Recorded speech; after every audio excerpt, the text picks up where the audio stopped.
নিয়ে এসেছি একটা সলিউশন বলতে পারি। বিয়ারিং কে শেষ করে ফেলেছো, অল্প সময়ের মধ্যে যাচ্ছে আমার বিয়ারিংটা ঠিক হয়ে। কোনো স্পন্সরের ভিডিও আমাদের সবার গাইজ একটু বেশি। সোমবার দিকে গাইজ পরীক্ষার কাছে এত সময় হিডেন ছিল, এটা তো চলতে না চলতেই দাঁড়িয়ে গেল। দিচ্ছি স্কেটে গাইজ ফ্যানের বিয়ারিং নেই তো দুই পাশ 50 থেকে 60% বেড়েই যাবে দেখো।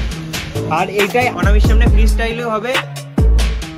কেমন আছো তোমরা বন্ধুরা? আমি অনির্বাণ স্কেট স্ট্যান্ড। তো বন্ধুরা জায়গাটা চিনতেই পারছো, বেসিক্যালি আমি যখন বাড়িতে কোনো ভিডিও করি, কোনো সমস্যার ভিডিও, রিভিউ ভিডিও, তখন এই জায়গাটাই করে থাকি। তো আজকে নিয়ে এসেছি একটা সলিউশন বলতে পারো, যেই সলিউশনটা আমার হয়ে থাকে। আমার মতো যারা রাইড আছো, বৃষ্টির মধ্যে বেশি চালিয়ে নিজেদের বিয়ারিংকে শেষ করে ফেলেছো, সেই সব বন্ধুদের জন্য আজকের ভিডিওটা।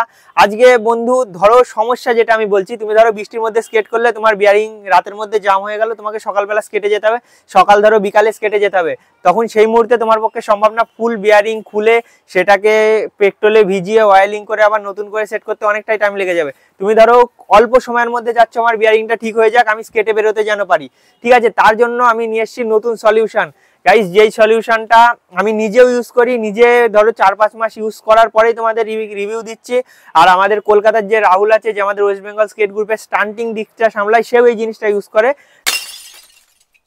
তো দুজনা মিলে যেই সমস্যাগুলো হয়, সেই সমস্যার সলিউশন নিয়ে এসে তোমাদের সাথে শেয়ার করছি।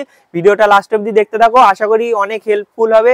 যেই সব স্কেটারদের বেসিক্যালি এই সমস্যা হয়ে থাকে, তাদের কাছে গাইজ এটা তো মানে কি ভিডিও আমি মানে বলে বোঝাতে পারবো না, এতটাই তাদের কাজে লাগবে, ঠিক আছে? তো বন্ধুরা ভিডিওটা লাস্ট অবধি দেখতে থাকো। তো চলো শুরু করা যাক আজকের ভিডিওটা। আর একটা কথা এখানে বলে দিই, যে এটা তোমরা যদি ভেবে থাকো কোনো স্পন্সরের ভিডিও, একদম সেটা না।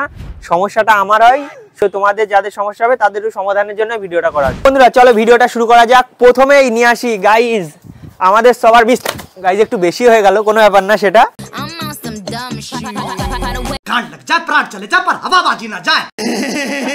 তো দেখতে পাচ্ছ 900 গাইজ একদম চকচক করছে। কারণটা কেন বলো তো? কারণ সামনে সোমবার থেকে গাইজ পরীক্ষা, আজকে বৃহস্পতিবারে গাইজ ভিডিও শুট করছি। ভাবতে পারছো তোমাদের জন্য আর কত কিছুই করতে হবে। তো এইটার সমস্যা হয়েছিল প্রায় 1 মাস আগে। আমি বৃষ্টির মধ্যে গেছিলাম, তারপরে আমার বিয়ারিং পুরো জাম হয়ে গেছিলো। তো তারপরের থেকেই ইউজটা বেসিক্যালি আমার এই যে এইটার সম্পর্কে এত সময় বলছিলাম, যেটা তোমাদের কাছে এত সময় হিডেন ছিল, নামটা দেখতে পাচ্ছ গাইজ, WD-40 গাইজ। বিয়ারিং এর মানে কোনো জং পড়া লোহার একটা বন্ধু বলতে পারো, অনেক কাজে লাগবে অনেক। তো চলো আজকে এই জিনিসটা বিয়ারিং এ দিয়ে কতটা ফল পাওয়া যায় সেটাই দেখাবো। কারণ ধরো 1 সপ্তাহের উপরে আমি স্কেটে যাই না, দেখো আগের তুলনায় বিয়ারিং এর স্পিড, চাকার স্পিড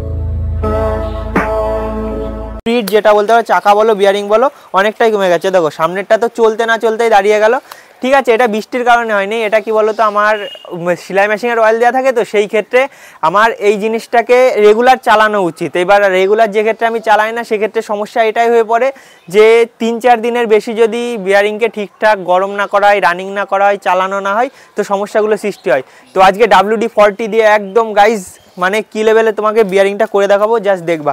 প্রথমেই তোমাকে স্পিডটা দেখিয়ে দিই তোমাদের দুজনকে। এই স্কেটটাই নিলাম, এই স্কেটটার দেখো স্পিডটা দেখিয়ে দিচ্ছি, মানে যথেষ্ট না আমার কাছে গাইজ, এই স্পিড যথেষ্ট না। দেখো সামনেরটা চলতে না চলতেই দাঁড়িয়ে গেছে। তার একটা কারণ হলো এখানে মনে হয়, হ্যাঁ এখানে ফ্যানের না, এখানে ফ্যানের বিয়ারিং না, এখানে 7-এর বিয়ারিংই আছে। তো আছে এই বিয়ারিংটার উপরে বেসিক্যালি আমরা টেস্টটা করবো দিয়ে, দেখা যাক কি হয়। বন্ধুরা দেখতে পাচ্ছ আমার হাতে আমি WD-40 নিয়ে নিয়েছি। WD-40 এটা কত? এটা দেখা যাচ্ছে 63 গ্রাম। 63 গ্রাম, এইটার দাম আমার কাছ থেকে নিয়েছে 120 টাকা। তোমাদের ওখানে হয়তো বেশি কম যাই হোক হতে পারে, 10-20 টাকা বেশি কম হবে, তার বেশি হওয়া উচিত না। তো চলো এটা খোলা যাক, এসব গাইজ লাগবে না।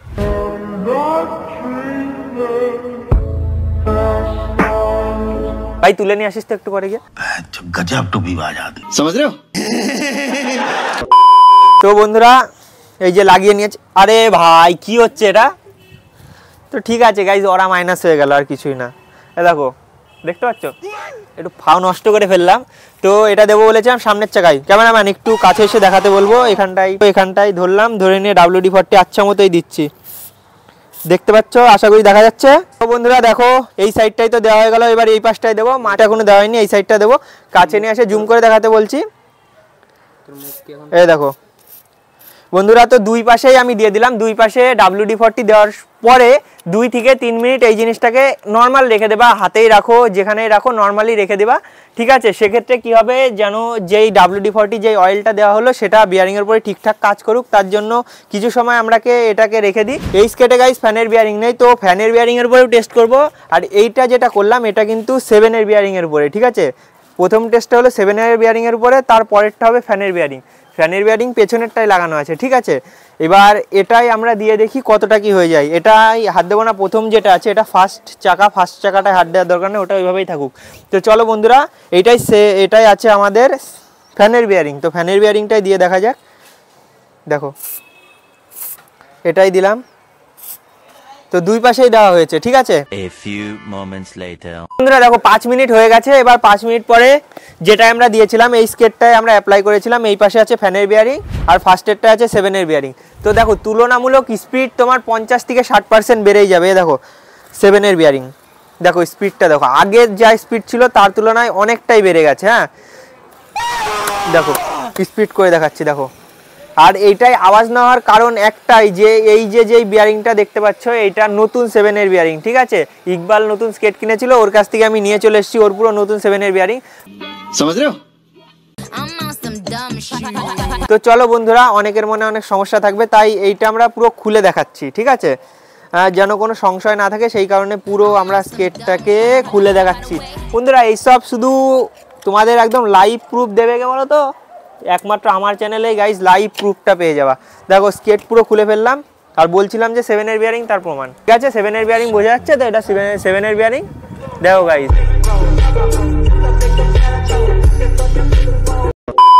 এবার তো তোমাদের প্রমাণ হলো যে এটা 7-এর বিয়ারিং। তো এবার দেখো আমি দুই পাশে ধরছি, আর এটা দেখো পুরো নতুন। এই দেখো এই বিয়ারিংটা দেখে যারা স্কেটার আছো তারা বুঝতে পারছো এটা পুরো নতুন বিয়ারিং। তো এবার দেখো কোনো আওয়াজ নেই বন্ধুরা, দেখো কোনো আওয়াজ নেই, দেখতেই পাচ্ছ এখানে কোনো আওয়াজ পাওয়া যাচ্ছে না। আর স্পিডটা জাস্ট চেক করো, দেখতে পাচ্ছ, জাস্ট স্পিডটা চেক করো। এই কারণে আমি তোমাদেরকে বলছিলাম WD-40 ইউজ করো। WD-40 গাইজ যদি তোমরা অল্প সময়ের মধ্যে স্কেটটাকে ঠিক করতে চাও তাহলে WD-40 বেস্ট, ঠিক আছে। আর যদি তোমরা চাও একদম না একটু সময় নিয়ে ঠিক করবো তাহলে পেট্রোলের ওই সিস্টেমটা ইউজ করতে পারো, ওটাও ভালো। এটা ফ্যানের বিয়ারিং, দুটোতেই তো অ্যাপ্লাই করেছিলাম। এবার ফ্যানের বিয়ারিং আমি কিন্তু তোমাদের খুলে দেখাচ্ছি, তোমাদের যে খুলে হাত দিয়ে ঘোরাতে হবে তেমন কোনো বিষয় নাই, আমি তোমাদের ভিডিওর কারণে প্রতিটা খুলে দেখাচ্ছি। তো তোমরা না খুলে জাস্ট WD-40 রেখে দিয়ে 2-3 মিনিট রাখবা, 2-3 মিনিট রাখার পরে স্কেট নিয়ে বেরিয়ে যাবা, ঠিক আছে। তো চলো গাইজ, এ দেখো স্কেটটা এটা খুলে ফেলেছি, এর ভিতর দেখো একদম ফ্যানের বিয়ারিং। তোমাদেরকে বলেছিলাম গাইজ ফ্যানের বিয়ারিং যথেষ্ট ভালো বিয়ারিং ফ্যানের। তো ঠিক আছে গাইজ, সব পড়ে গেল। এ দেখো ফ্যানের বিয়ারিং, দেখো এখনো লেগে আছে, দেখো ফ্যানের কালো বিয়ারিং, চিনতে পারছো? আগের ভিডিও যারা দেখেছো তারা চিনতে পারছো ফ্যানের বিয়ারিং। তো এবার দেখো ফ্যানের বিয়ারিং স্পিডটা দেখো গাইজ, 7-এর থেকে কিন্তু কম কিছু না, 10 থেকে 20% হয়তো স্পিড ফ্যানের বিয়ারিংয়ের কম, মানে রিয়েল 7-এর বিয়ারিংয়ের থেকে 10 থেকে 20% দেখতেই পাচ্ছ, দেখো ঘুরেই যাচ্ছে। স্পিড স্লো হবে কিন্তু ঘোরা বন্ধ হবে না, এটাই হলো বিষয়। আর WD-40 গাইজ বেস্ট, কম টাকার মধ্যে তোমরা ইউজ করতে পারো, ব্যাগে নিয়ে যেতে পারো, কোথাও একটু তোমার মনে হচ্ছে স্কেট ঠিকঠাক চলছে না, ঘুরছে না, সেখানে ফট করে ইউজ করে নিলে একটাই কথা, তাহলে বুঝতেই পারলে যে ফ্যানের বিয়ারিং আর 7-এর বিয়ারিংয়ের মধ্যে কোনো তফাৎ নেই, WD-40 বেস্ট। যদি WD-40 সম্বন্ধে আর কোনো কিছু শোনার থাকে কিংবা বলার থাকে তো সেটা কমেন্ট সেকশনে বলতে পারো। যাই হোক, যারা বাতকুল্লা এবং কৃষ্ণনগর আশপাশ থেকে দেখছো, মানে ধরো আমার রেঞ্জের থেকে 10-15 কিলোমিটারের মধ্যে আছে, তাদের জন্য একটা সুখবর আছে।